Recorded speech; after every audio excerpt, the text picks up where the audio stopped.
Good morning everyone, very very good morning. एक बार फिर से आपका स्वागत है इंडियन ज्योग्राफी की क्लास में। तो आज के हम लोग एक विशेष टॉपिक पर चर्चा करने वाले हैं। जैसे कि हम लोग लगातार अपने हर क्लास में कुछ ना कुछ विशेष टॉपिक को लेकर चर्चा करते रहते हैं। अभी जो मैं पढ़ा रहा हूं वो इंडियन ज्योग्राफी का भी बहुत शुरुआती चैप्टर है, जिसे हम लोग जनरल इंट्रोडक्शन या सामान्य परिचय के नाम से जानते हैं। ठीक है, आज जो हम इस क्लास में डिस्कशन करने वाले हैं उसमें हम लोग पढ़ने वाले हैं कैंसर लाइन के बारे में, यानी कर्क रेखा के बारे में। इसके बाद इंडियन स्टैंडर्ड टाइम यानी भारतीय मानक समय रेखा के बारे में पढ़ने वाले हैं। उसके बाद इंडिया का लैटिट्यूड एरिया यानी अक्षांशीय क्षेत्र कौन कितना है, उसका देशांतरीय विस्तार कितना है और कौन कौन से बिंदु हैं, जैसे नॉर्थ पॉइंट कौन सा है, साउथर्न पॉइंट कौन सा है, ईस्टर्न पॉइंट कौन सा है, वेस्टर्न पॉइंट कौन सा है। इस तरह के कुछ क्वेश्चंस बनते हैं आपके इस टॉपिक से। तो आज हम लोग उसको क्या करेंगे, डिस्कशन करेंगे। ठीक है, जो लोग भी क्लास देख रहे हैं, आप लोग का लगातार फीडबैक जो मुझे मिल रहा है बहुत अच्छा मिल रहा है। तो मैं एक बात कहना चाहूंगा, जैसे कि देखिए, जब कोई चीज स्टार्ट किया जाता है ना, या कोई चीज स्टार्ट होता है तो उसके लिए लोगों में बहुत जिज्ञासा बहुत ज्यादा होती है, लेकिन उस चीज को लंबे समय तक बनाए रखना, लंबे दौर तक पढ़ाई करना थोड़ा सा कठिन होता है। तो अपने मन को या अपने चीजों को विचलित होने मत दीजिए। अगर आपने फिक्स किया है कि सर पढ़ा रहे इंडियन ज्योग्राफी और मुझे इंडियन ज्योग्राफी पढ़ना है अच्छे से, तो फिर आप एक पंक्चुअल टाइम अपना ले लीजिए और उस टाइम पर उस क्लास को अटेंड करते रहिए। ठीक है, आपको बहुत अच्छा बेनिफिट मिलेगा। और अब तक जितनी भी चीजें मैंने पढ़ाया है, जैसा मैंने आप लोगों का कमेंट्स देखा है, अच्छा ही आप लोग का रिस्पॉन्स रहा है, जो मेरे लिए बहुत अच्छा है। ठीक है, तो आइए शुरू करते हैं हम लोग आज के सेशन को एक बेहतरीन डिस्कशन के साथ। ठीक है, तो आज जो हम लोग पढ़ने वाले हैं वो क्या पढ़ने वाले हैं, सबसे पहले इंडिया का हम लोग पढ़ेंगे अक्षांशीय विस्तार को लेकर। ठीक है, तो यहां पर हम लोग पहला पॉइंट लिख लेते हैं क्या, अक्षांशीय विस्तार। ठीक है, तो यहां पर लिख लेंगे क्या, अक्षांशीय विस्तार के बारे में हम लोग क्या करेंगे, पढ़ लेंगे। समझ में आ गया, ये आपका हो गया एक पहला पॉइंट, अक्षांशीय विस्तार। ठीक है, यानी इसी को कहा जाता है इंग्लिश में लेटिट्यूड कहा जाता है। क्या बोलते हैं, लेटिट्यूड कहा जाता है। और दूसरा कौन सा आता है, तो दूसरा आता है हमारा देशांतरीय विस्तार। तो ये हो गया हमारा कौन सा भैया, तो ये हो गया देशांतरीय विस्तार हो गया। ये बात यहां पे याद रखिएगा। ठीक है, तो ये चीजें भी आपको यहां पर ध्यान में रखनी है, अक्षांशीय विस्तार और देशांतरीय विस्तार। ये दो पॉइंट आपको दिमाग में सेट करके रखना होगा। अब चलिए, इस टॉपिक को समझने के लिए थोड़ा सा आपके साथ मुझे मेहनत करना पड़ेगा और तभी मैं आपको बहुत अच्छा समझा पाऊंगा। आई होप कि आप चीजों को समझ पाएंगे। जैसे देखिए, ये हमारा क्या है, ये हमारा अर्थ है। आप ध्यान से इसको समझेंगे तो सारी की सारी कहानी आपको बहुत अच्छे से क्लियर हो जाएगा। ये हमारा क्या है, तो ये हमारा अर्थ है। ठीक है, ये अर्थ है। अर्थ पर कौन सी भाई, किस लाइन को हम अक्षांश रेखा कहेंगे, तो जो लाइन इस तरह से खींची गई है, ये पैरेलल खींची गई है, ये वाली जो लाइन कहलाती है, इस लाइन को हम लोग क्या बोलते हैं, अक्षांश रेखा बोलते हैं। और जो रेखा पृथ्वी पर इस तरीके से खींची गई है, ये रेखा ऐसे खींची गई है, इसी को हम लोग क्या बोलते हैं, देशांतर कहते हैं। क्या बोलते हैं, देशांतर कहते हैं। ठीक है, तो अगर हमें अक्षांशीय विस्तार देखना होगा तो क्या करेंगे, तो याद रखिएगा, जो अर्थ है, अर्थ के ठीक बीचों बीच एक रेखा खींची गई है, जिसे हम लोग 0 डिग्री पर क्या करते हैं, इंडिकेट करते हैं। और इस रेखा को क्या बोला जाता है, भूमध्य रेखा कहा जाता है। क्या कहा जाता है भैया, इसे कहा जाता है भूमध्य रेखा। ठीक है, ये हो गया आपका कौन सा, भूमध्य रेखा हो गया। ये पॉइंट आप जरूर याद रख लीजिएगा। क्लियर है, भूमध्य रेखा। अब यहां भी आओगे तो यहां भी आपको 90 देखने को मिल जाएगा, 90 डिग्री आपको यहां भी मिलेगा।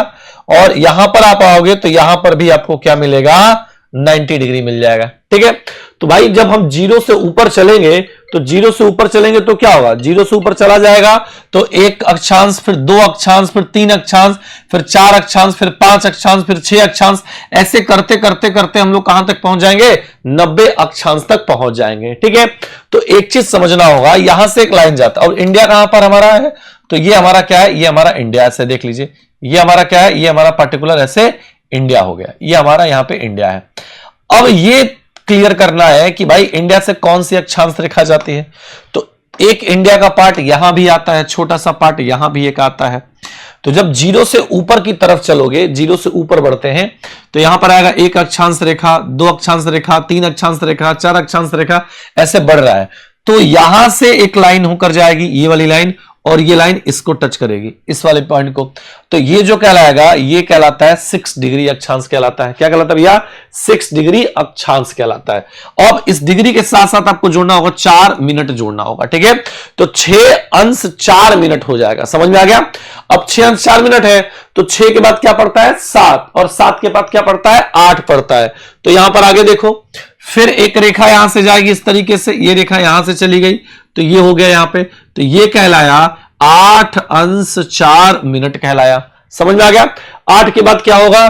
फिर 9, फिर 10, फिर 11, फिर 12, ऐसे करके अक्षांश रेखा ऊपर की तरफ बढ़ना शुरू करेगा। फिर एक रेखा अर्थ के ठीक बीचों बीच होकर गुजरता है, और यह रेखा कौन सी कहलाती है? इसे कहते हैं 23.5 अंश कहा जाता है। और इसी 23.5 अंश को आप किससे डिनोट करते हो बच्चा? आप डिनोट करते हो कर्क रेखा से। किससे डिनोट करते हो? कर्क रेखा से डिनोट करते हो। इसके बाद 23.5 के बाद क्या होता है? 24 अक्षांश, 25 अक्षांश, 26 अक्षांश, ऐसे बढ़ते चला जाएगा। और फिर फाइनली लास्ट में एक और आता है, और ये होता है यहां पे, ये ऐसे होके जाता है, और इसे कहा जाता है क्या? 37 अंश 6 मिनट होता है। क्या होता है? 37 अंश 6 मिनट होता है। समझ में आ गया? तो ये मैं आपको इसलिए बता दे रहा हूं कि डायरेक्ट अगर हम इंडिया का लिख दिए होते आपको अक्षांशीय विस्तार, तो शायद आप कंफ्यूज हो जाते। तो आपको पता होना चाहिए कि भाई जो पूरा अर्थ है उस पर 180 अक्षांश रेखाएं खींची गई हैं। अब वो हर अक्षांश रेखाएं हर देश से होकर क्या है? गुजरती हैं। इंडिया जो है वो इतने ही अक्षांशों के बीच में क्या है? स्थित है। ये आपको पता होना चाहिए। बात समझ में आ गया मेरे भाई? एक बार फिर से पूछ रहे हैं, चीजें क्लियर हो गई हैं? बहुत बढ़िया। तो अगर कभी आपसे पूछा जाए कि इंडिया का अक्षांशीय विस्तार कितना होगा, तो आप कहेंगे 6 अंश 4 मिनट या 8 अंश 4 मिनट से लेकर कितना होगा? 37 अंश 6 मिनट हो जाएगा। अच्छा, क्या होगा? ये उत्तरी अक्षांश होगा कि दक्षिणी अक्षांश होगा? तो भूमध्य रेखा के ऊपर जितने भी रेखाएं खींची जाएंगी उनको उत्तरी अक्षांश कहेंगे, और भूमध्य रेखा के नीचे जितनी अक्षांश खींची जाएंगे उसको दक्षिणी अक्षांश कहेंगे। तो ये होगा 6 अंश 4 मिनट से लेके 8 अंश 4 मिनट, क्या होगा? उत्तरी अक्षांश हो जाएगा। तो ये होगा भैया उत्तरी अक्षांश। बात समझ में आ गया? तो ये हो जाएगा उत्तरी अक्षांश। इतने बातों को आपको दिमाग पे सेट करके चलना होगा। बात समझ में आ गया? अब यहीं पर एक पॉइंट और हम लोग देख लेते हैं, क्या होगा? देशांतर वाला भी मामला देख लेते हैं। इतनी बातें क्लियर हो गई, एक एक को लेके चलते हैं। अब देखो ध्यान से, अब इन्हीं चीजों को हम मैप पर लेके चलेंगे। तो मैप पे जब आप चलोगे, तो अगर आप भारत का विस्तार सिर्फ यहां से और यहां तक अगर देख रहे हो, तो यहां पर जो पॉइंट है, इस पॉइंट को देखो, यहां पर लिखा भी गया होगा, शायद आपको ना दिख रहा हो तो मैं लिख देता हूं। यही वो पॉइंट है जिसे कहते हैं क्या? 37 अंश 6 मिनट। क्या कहा जाता है भैया? 37 अंश 6 मिनट कहा जाता है। 37 अंश 6 मिनट। और यहां पर जब पॉइंट करके आते हो तो इस पॉइंट को कहा जाता है 8 अंश 4 मिनट कहा जाता है। और पूरा संपूर्ण विस्तार अगर देखोगे तो यहां पर आता है, और इसे कहते हैं क्या? 6 डिग्री 4 मिनट कहा जाता है। क्या कहते हैं भैया? 6 डिग्री 4 मिनट कहा जाता है। तो इनको पहले ब्रैकेट में ले लो, ठीक है? इनको ब्रैकेट में लो। अब यहां से कुछ क्वेश्चन बहुत इंपॉर्टेंट है, उसको समझिएगा, ठीक है? ठीक है, ये वो पॉइंट्स हैं जो इंडिया के नॉर्थर्न साइड को, उत्तरी क्षेत्र को रिप्रेजेंट करते हैं। मतलब इसके बाद इंडिया का विस्तार उत्तर में नहीं है, और दक्षिण में 8 अंश के बाद विस्तार नहीं है, या फिर अगर पूरा संपूर्ण विस्तार देखा जाए तो 6 अंश 4 मिनट के बाद भारत का कोई विस्तार नहीं है। ठीक है, तो भाई ये रेखा किसी ना किसी पार्टिकुलर स्थान से गया होगा। तो यहां पर क्या किया गया है, जहां जहां से ये मेन पॉइंट गया है इसको एक नाम दिया गया है। जैसे क्या, जैसे इस यहां पे कहा गया कि यहां पर क्या होगा, तो यहां पर एक आता है जिसे बोलते हैं इंदिरा पॉइंट कहा जाता है। क्या होता है भैया? इंदिरा पॉइंट। अब यहीं से आप चीजों को समझते चलिएगा। क्या हो गया? इंदिरा पॉइंट हो गया। ये जो 8 अंश 4 मिनट दिया गया है यहां पर, जहां पॉइंट मैंने किया है, ये कौन सा कहलाता है? तो ये कहलाता है कन्याकुमारी। तो ये हो गया भैया कन्याकुमारी हो गया। तो इसको कर लेते हैं कन्याकुमारी कर लेते हैं। यहां पर जो हो जाएगा इसको क्या बोलते हैं? इसको कहते हैं क्या? इंदिरा पॉइंट कहा जाता है। तो ये हो जाएगा इंदिरा पॉइंट हो गया, सॉरी इंदिरा नहीं, इंदिरा किला हो गया। ये नहीं गड़बड़ कर दी मैंने, इंदिरा कॉल ऊपर होना चाहिए। ठीक है, यहां पॉइंट नहीं होगा भाई, यहां इंदिरा कॉल हो जाएगा। ठीक है, लिख लीजिएगा, दिमाग से मिस करके था। ये हो जाएगा इंदिरा कॉल हो जाएगा यहां पे, और यहां पर जो होगा वो होगा इंदिरा पॉइंट हो जाएगा। ठीक है, इंदिरा पॉइंट हो जाएगा, ये याद रखिएगा। क्लियर है? तो ये जो आपको पॉइंट मैंने बताया, आखिर ये क्या है सर, इस पॉइंट को थोड़ा क्लियर करिए भाई। ये भारत का उत्तरी बिंदु है। क्या है ये जो है, ये भारत का क्या है, उत्तरी बिंदु कहलाता है। यानी इसके बाद भारत का उत्तर में विस्तार नहीं है। ये भारत का उत्तर का सबसे आखिरी छोर है, जिसे पॉइंट के नाम से जानते हैं, जिसे बोलते हैं इंदिरा कॉल। और यहां से कौन सी रेखा गुजरती है, तो 37 अंश 6 मिनट उत्तरी अक्षांश रेखा गुजरती है। वहीं नीचे आप आओगे तो ये जो कहलाता है कन्याकुमारी, ये क्या कहलाता है, ये दक्षिणी बिंदु कहलाता है। ये भारत का क्या है, दक्षिणी बिंदु कहलाता है। ठीक है, सिर्फ अगर पूछा जाए कि भाई भारत का दक्षिणी बिंदु क्या है, तो आप कन्याकुमारी बोलोगे। लेकिन इसमें एक समस्या है कि मुख्य भूमि पूछा जाएगा तब। क्या पूछा जाएगा भैया, मुख्य भूमि पूछा जाएगा तब। लेकिन अगर डायरेक्ट पूछ दे कि भारत का सबसे दक्षिणी बिंदु कौन सा है, तो सबसे दक्षिणतम बिंदु कौन सा कहलाता है, इंदिरा पॉइंट कहलाता है। तो ये हो जाएगा दक्षिणतम बिंदु हो जाएगा।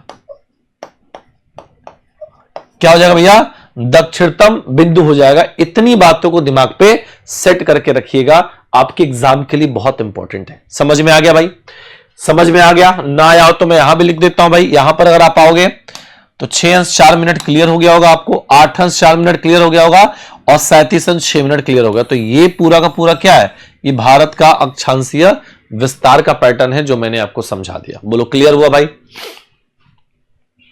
अगर इस टॉपिक में आपको कोई दिक्कत आता है तो आप हमसे कमेंट कर दीजिएगा। हम नेक्स्ट वाली क्लास में इससे जो भी आपके डाउट्स होंगे वो डाउट मैं आपको क्या कर दूंगा, क्लियर कर दूंगा। याद रखिएगा। क्लियर है? चलिए, तो ये हो गया अक्षांशीय विस्तार। अब इसी के बाद हम लोग को क्या देखना है, इसी के बाद हम लोग को देखना है देशांतरीय विस्तार कितना है। ठीक है, देशांतरीय विस्तार हमारा कितना है, इस पे काम कर लेते हैं। ठीक है, चलिए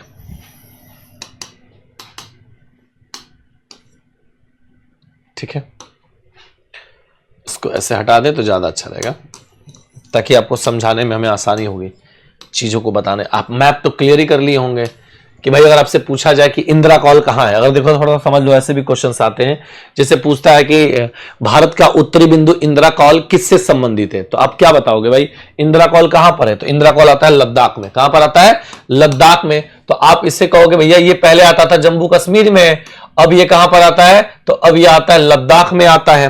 अगर पूछा जाए कन्याकुमारी कहां पर है, तो कन्याकुमारी किस राज्य में आता है, तमिलनाडु में आता है। इंदिरा पॉइंट अगर आपसे पूछा जाएगा कि इंदिरा पॉइंट कहां पर है, तो यहां पर एक एरिया आता है जिसे बोलते हैं ग्रेट निकोबार। लिख लेना, क्या बोलते हैं, ग्रेट निकोबार कहा जाता है। एक बार फिर से मैं बोल रहा हूं, क्या कहा जाता है, ग्रेट निकोबार कहा जाता है। आप इसको दिमाग पे सेट करके रख लेना। बोलो क्लियर हो गई बातें, इतनी समझ में आ गई? फिर से पूछ रहा हूं, क्लियर हो गई इतनी बातें? कोई दिक्कत, कोई परेशानी किसी को? समझ में आ रहा है? बहुत बढ़िया। चलिए, इतनी बातें दिमाग में सेट कर लीजिएगा। अब इसके बाद देखो देशांतरीय विस्तार देखा जाए, तो देशांतरीय विस्तार अगर देखोगे तो एक लाइन यहां से शुरू होता है और ये ऐसे होते हुए ये पूरा इस तरीके से यहां पर जाता है। ठीक है, और इसे क्या बोलते हैं, इसे बोलते हैं 0 डिग्री देशांतर बोलते हैं। क्या बोलते हैं, 0 डिग्री देशांतर रेखा कहा जाता है। और यही जो रेखा है जिसे प्रमुख प्रधान देशांतर रेखा बोलते हैं, या मयोत्तर रेखा भी बोलते हैं। और यही रेखा है जिसे हम लोगों ने एक नाम दिया है, इसे बोलते हैं GMT कहा जाता है। क्या बोलते हैं भैया, GMT भी कहा जाता है। समझ में आ गया? यानी ग्रीन मीन टाइम कहा जाता है। ठीक, अब देखो, अब मान लो यहां पर हमारा भारत है। ठीक है, यहां पर क्या भैया, यहां पर हमारा ऐसे भारत है, ये हमारा इंडिया हो गया।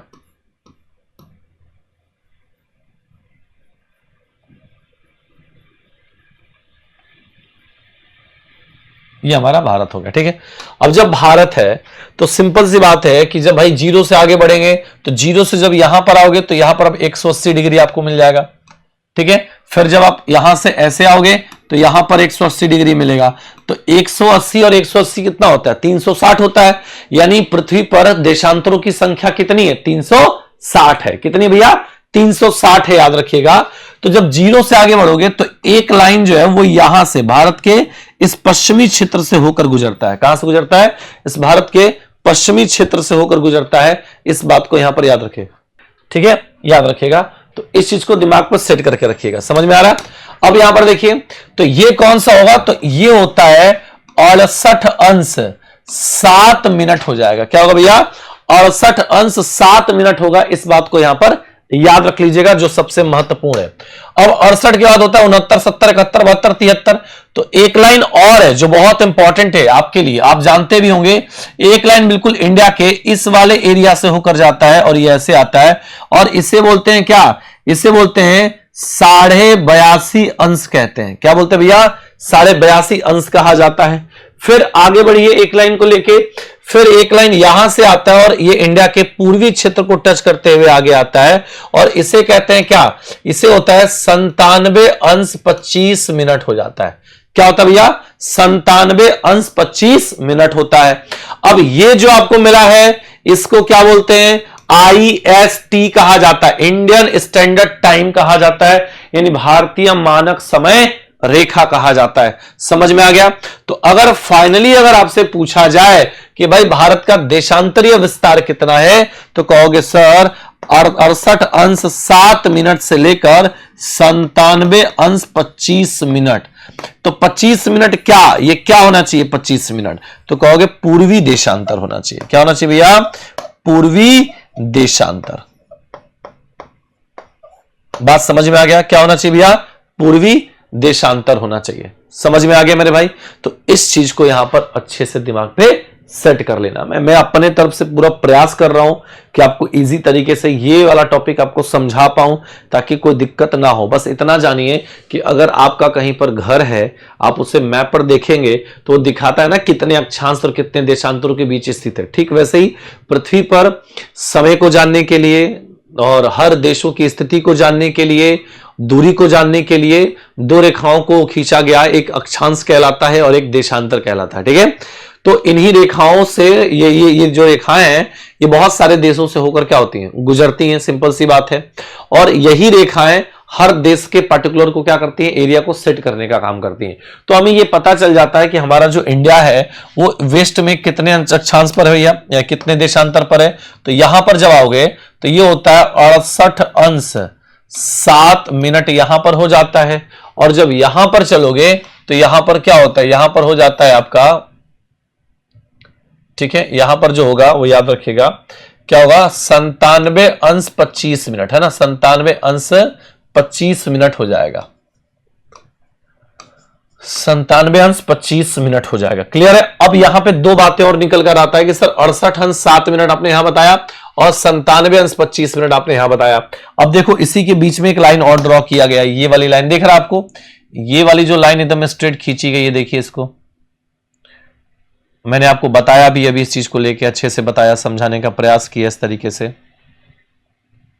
ये वाला लाइन, अब ये कौन सी लाइन है? तो ये जो लाइन है वो क्या है? 82.5 अंश है, और इसको पार्टिकुलर हम लोग बोलते हैं क्या? इंडियन स्टैंडर्ड टाइम कहा जाता है। क्या कहते हैं भैया? इंडियन स्टैंडर्ड टाइम कहा जाता है, भारतीय मानक समय रेखा। इसी रेखा के आधार पर हम भारत के समयों का क्या करते हैं? निर्धारण करते हैं। जैसे अभी मैं शूट कर रहा हूं, ये करीब 8 बजे वीडियो शूट कर रहा हूं, तो इस तरह के सेगमेंट आपको देखने को क्या होगा? मिल जाएगा। समझ में आ रहा है कि नहीं आ रहा भाई? क्लियर है पूरा? तो इस बात को यहां पर ध्यान में रख लीजिएगा, इंपॉर्टेंट है आपको। ठीक है, तो इस तरह से अब देखो, जैसे भाई ये किस राज्य से होकर जा रहा है बताओ? ये राज्य कौन सा होगा? तो ये जो राज्य होगा, ये राज्य होगा कौन सा? गुजरात। और ये वाला जो राज्य होगा, ये राज्य कौन सा होगा? तो ये होगा अरुणाचल प्रदेश होगा। तो इसका भी कोई अंतिम छोर होगा कि नहीं होगा? तो इसका अंतिम छोर कौन सा कहलाता है? इसका अंतिम छोर होगा सर्क्रिक कहा जाता है उसको। ठीक है, क्या बोलते हैं? सर्क्रिक बोलते हैं, या इसी को बोलते हैं क्या? गुहार मोती कहा जाता है।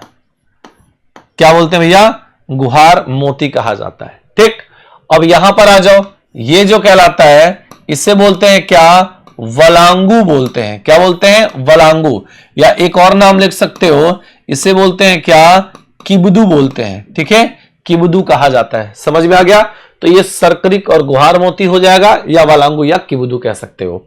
तो यहां पर आपको कभी पूछा जाए आपसे एग्जाम में कि भारत का पश्चिमी विस्तार कौन सा है, या भारत का पश्चिमी बिंदु कौन सा है, तो आप एक लाइन में आंसर करोगे सर या तो सर्करिक होगा, या गुहार मोती, या गौर मोती हो जाएगा। ठीक है, भारत का पूर्वी बिंदु कौन सा होगा, तो भारत का जो पूर्वी बिंदु है वो वालांगू हो जाएगा, या फिर आपका क्या हो जाएगा, वह फिर हो जाएगा आपका क्या, पूर्वी बिंदु वालांगू या किबुदु हो जाएगा। बोलो क्लियर हुआ पूरा, यहां पे ये चीजें भी आपको क्लियर हो गया। तो डायरेक्टली अगर एग्जाम में आपसे अक्षांशीय विस्तार भारत का पूछा जाए तो आई होप बता पाओगे। ठीक है, अगर मुख्य भूमि से लेना होगा तो 8 अंश 4 मिनट से 37 अंश 6 मिनट लेंगे, और अगर संपूर्ण विस्तार लेना होगा अक्षांशीय विस्तार का तो 6 अंश 4 मिनट से लेकर 37 अंश 6 मिनट तक। ठीक है, अब यहां पर अगर पूछा जाए आपका देशांतरीय विस्तार तो 68 अंश 7 मिनट से लेकर 97 अंश 25 मिनट तक लिया जाएगा। क्लियर हुआ कि नहीं हुआ बताओ, क्लियर हुआ कि नहीं भाई, क्लियर हुआ तो बताओ भाई, कमेंट करो फटाक से। क्लियर हो गया, बहुत बढ़िया, वेरी गुड। चलो अच्छा है, इतनी बातें आपको क्लियर हो रही हैं, ये चीजें समझ में आ रहा है, बहुत बढ़िया है, इसको याद कर लीजिएगा। अब देखो इसके बाद जो हम लोग लेके चलेंगे वो लाइन ये होगा जिसे हम लोग क्या बोलते हैं, इंडियन स्टैंडर्ड टाइम बोलते हैं। ठीक है, यहां पर देखिए लिखा गया है state through standard Mediterranean passes बोला गया है, यानी इसी को हिंदी में कहा जाता है भारतीय मानक समय रेखा। भारतीय मानक समय रेखा, भारतीय मानक समय रेखा, ये थोड़ा सा पॉइंट यहां पे दिमाग पे सेट कर लीजिएगा। ठीक, याद रखिएगा क्या क्या क्वेश्चन बन सकता है। पहली बात तो सबसे पहला क्वेश्चन, ठीक है, इसका निर्धारण कितने अंश पर किया गया। पहला क्वेश्चन तो आपसे एग्जाम में यही पूछेगा कि भाई भारत का मानक समय कितने अंश पर निर्धारित है, या इसका निर्धारण कितने अंशों पर है। तो आपका एक लाइन में आंसर होना चाहिए क्या, इसका आंसर होना चाहिए सर ये है 82.5 अंश क्या, पूर्वी देशांतर।